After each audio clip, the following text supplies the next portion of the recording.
So I'll start with S3 today.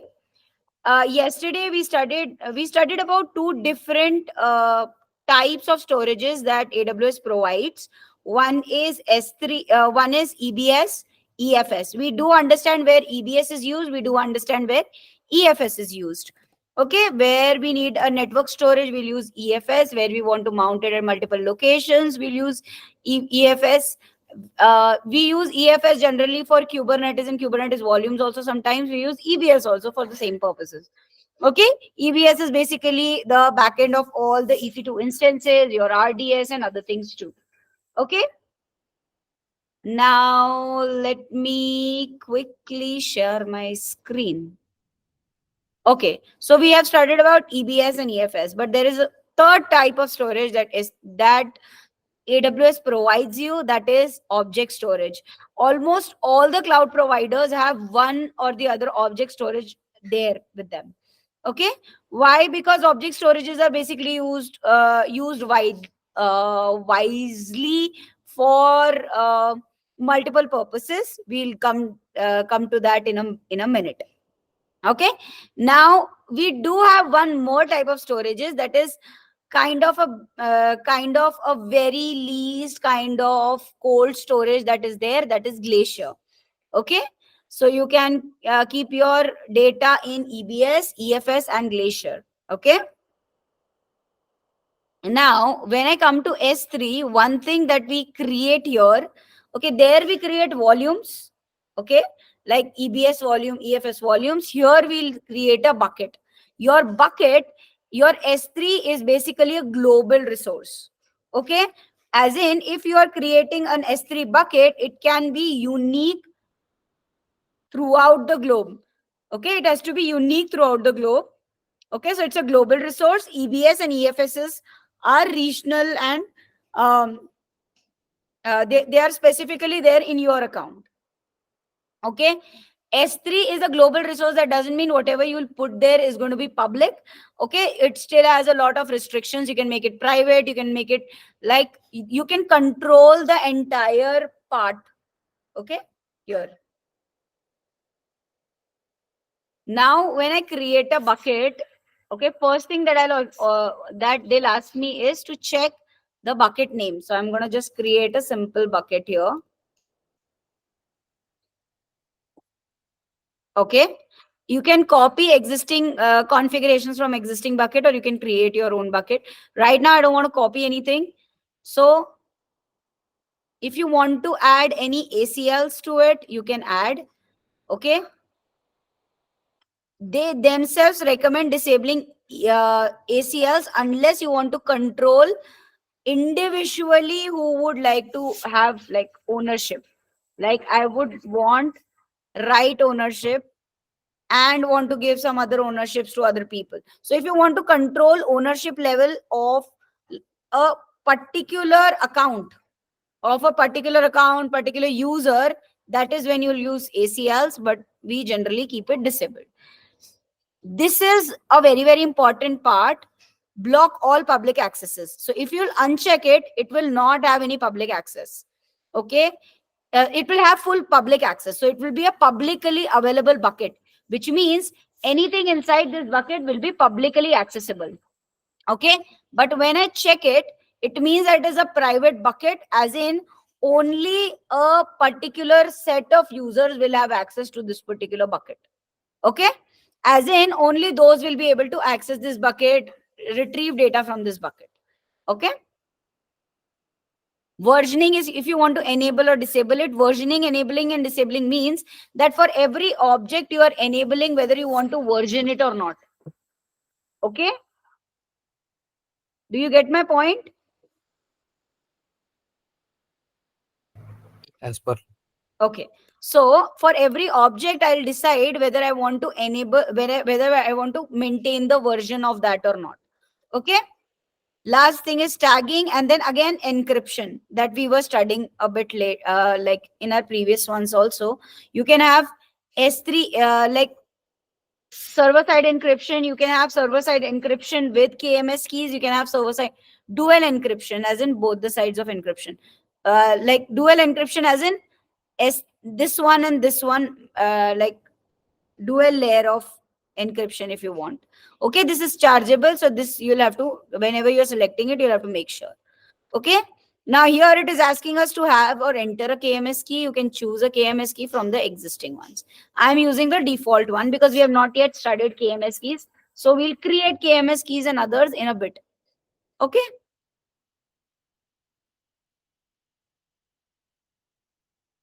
using S3.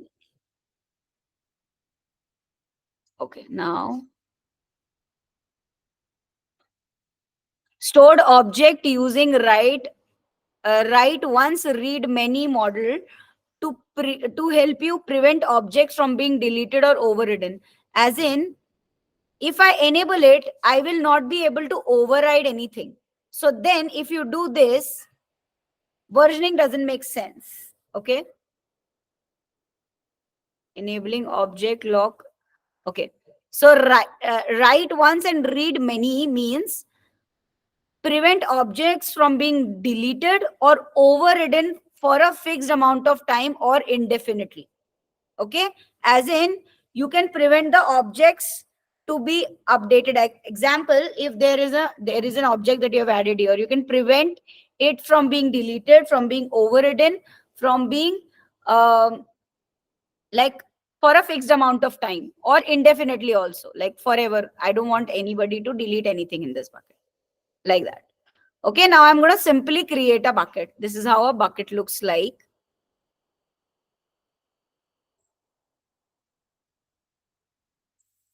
So it says it already exists. So that's what I said. It is a global resource. So in this world, it should be it should be very, very unique. Okay.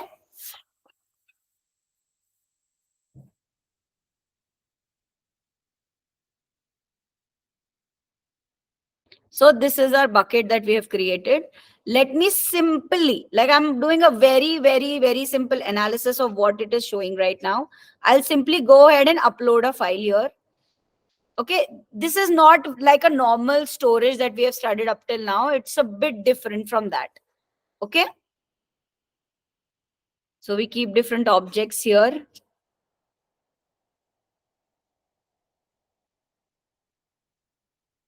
Now properties, if you go to properties, you will see which region it is made in.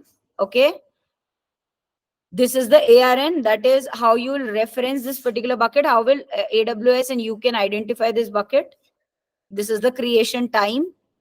Versioning is enabled. You can come here and disable it. Right now I'm disabling it.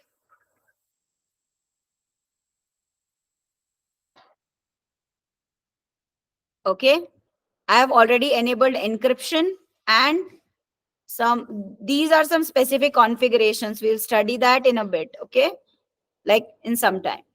This is very, very important part of an S3 bucket.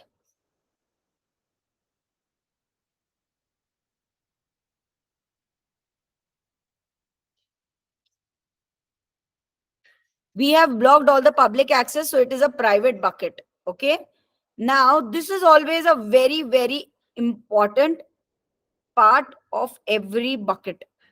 Why? Because this is how you will be able to give it access to other people. Okay, apart from you. Example, if I am a root user, I'll have access to this particular bucket. I can come here and fetch data from this bucket.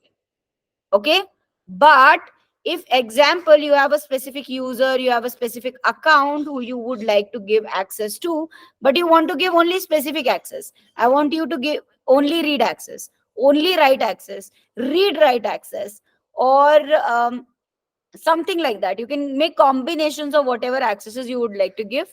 That happens using these bucket policies.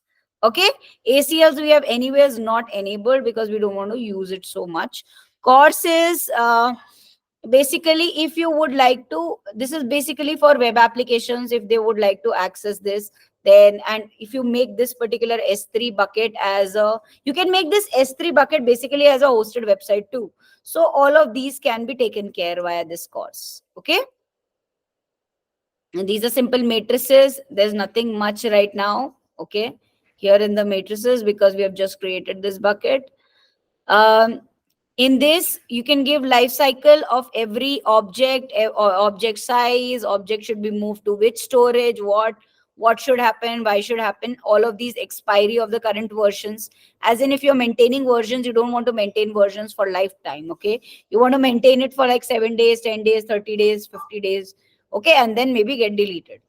Okay, permanently delete non-concurrent versions, as in if they are non-concurrent, then go ahead and delete them. Okay, delete expired objects, multipaths, versions, etc., etc. So this is the life cycle setting of all the objects and the versions that you have created. This is again a replication rule. If you want to replicate it to multiple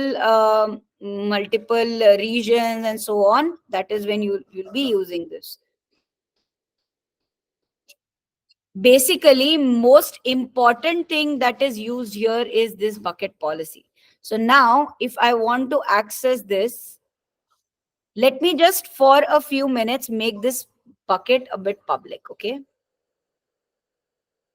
and wait, I want to see this Docker file. Okay, this is the object URL. So as I already told you, this particular bucket, this particular S3 buckets can be used for hosting websites too. Okay, and they're also used for keeping all of your example. I'll give you a very, very nice example of where do we use S3s.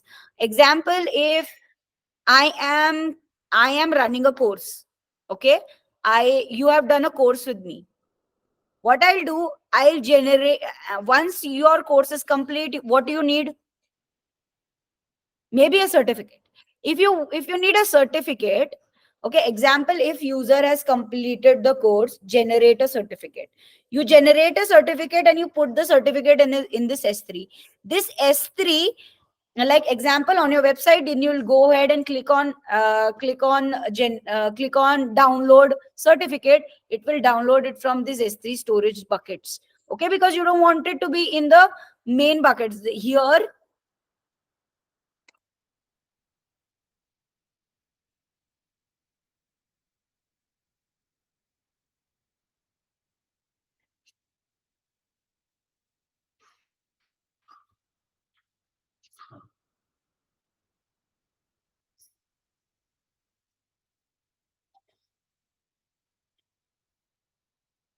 So main features is, again, I've mentioned life cycle, object lock, replications, and other batch options that you can provide.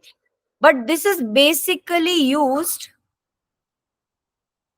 when you have a data that you would like to keep. Okay, but you don't want to keep it in the hot storages like EBS.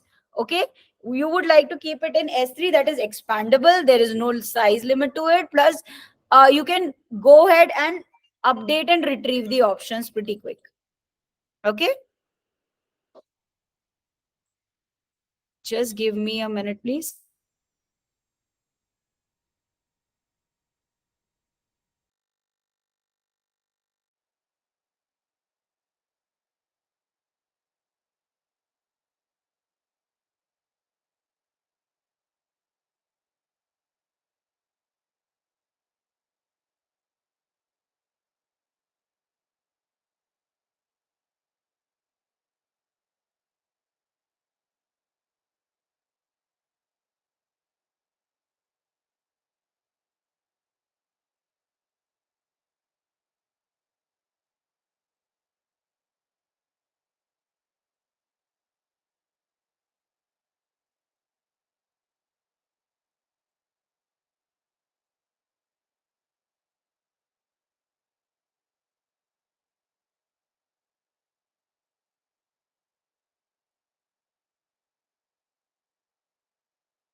Sorry, guys. Sorry for the interruption.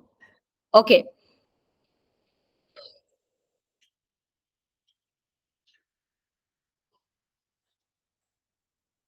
I know today's class.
Um, so basically, S3 will be used where you would like to, like, where you want to share that storage. Okay, multiple like in multiple EC2 in multiple EC2 instances, you want scalability, you want it across multiple AZs, and um, these EBS volumes this S3 volumes can be accessed via web, also via website too. Like you can host a website. This is basically for storages uh, which is not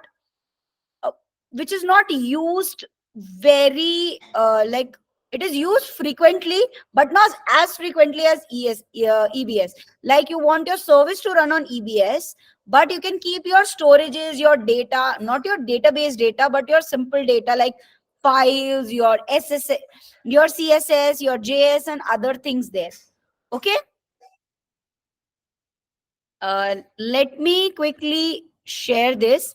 So if you remember, I was just trying to access this, okay, but I couldn't because it says that your access is denied. Why? Because currently I'm trying to access it via website, website browser, and I have not given any credentials or anything, any proof that I am the correct user. So I'll have to either give the proof that I'm the correct user by giving it in bearer tokens and others, or for the time being, I'm making it public. Let's see what happens when I make it public. Okay.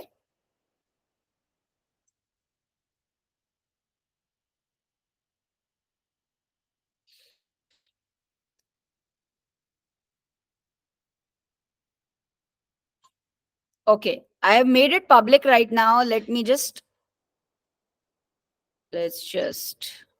make the object public too.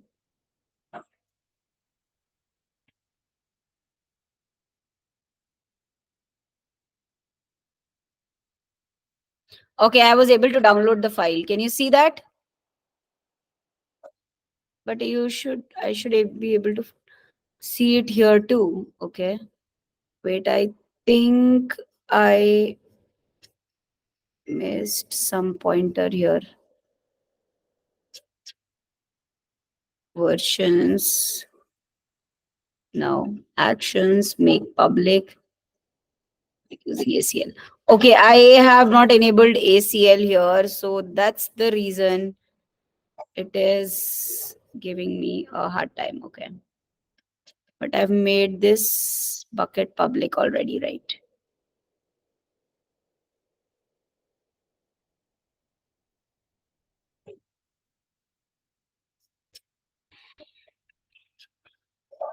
Let me try and update one more file here.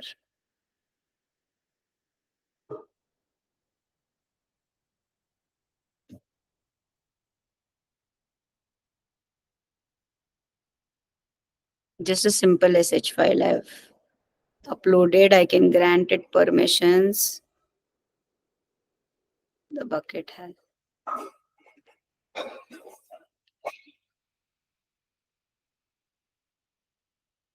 I can specify encryption key specifically for this also.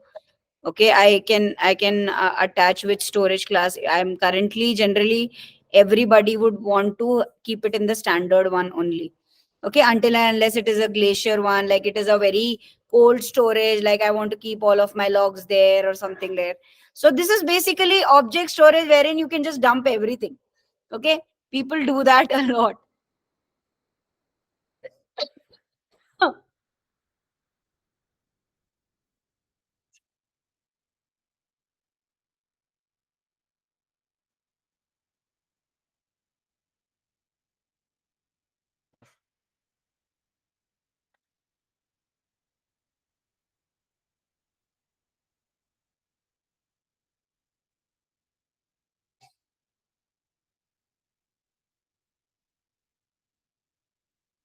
Still giving me access denied.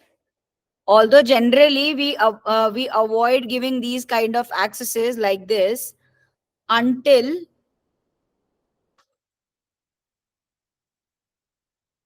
until we have to like make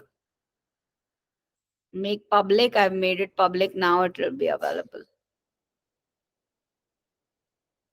So I've made this object public. Okay, so now everybody should be able to read it, but still it will not be able we will not be able to read it because it's KMS key encrypted. So I'll have to remove the encryption part for it to work. So I'll have to come here in properties, remove the encryption. Uh,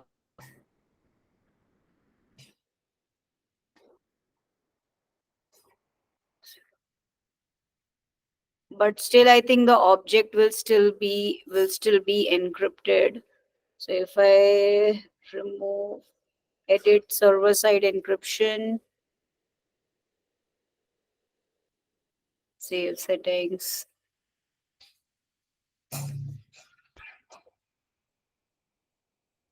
You see, I'm able to access the file now. So what are the things that I did here was, number one, I created a bucket. Okay, earlier I created a private bucket which did not have access. Let me remove the permissions here too.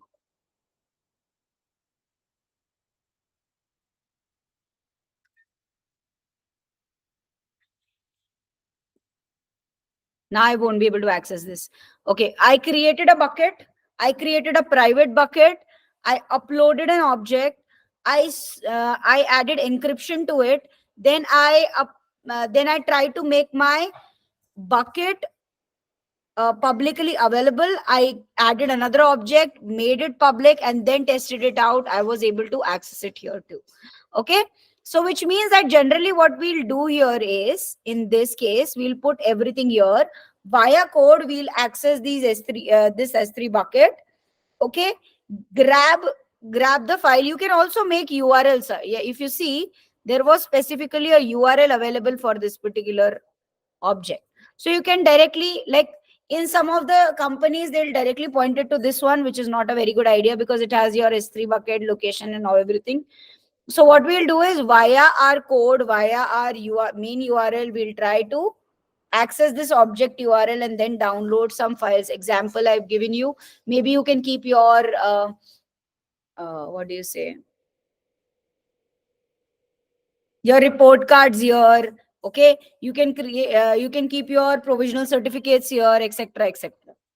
Okay, now to continue going forward, I want some time because I want to cover um, making this S3 bucket a website is something that I would like to cover later. Any other questions that you have so far? Would you like to try whatever we have studied in our last class for EBS and EFS?